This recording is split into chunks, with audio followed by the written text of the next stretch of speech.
Light, flash, spark, cloud, mountains, oceans, human, sunshine, time, and love. These are what I found in my journey. And also, these are what I searching and chasing for.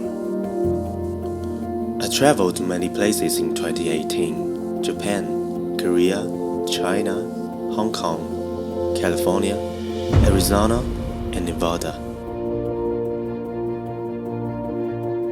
I got many impressive moments and incredible sceneries. But no matter what, I traveled to many places,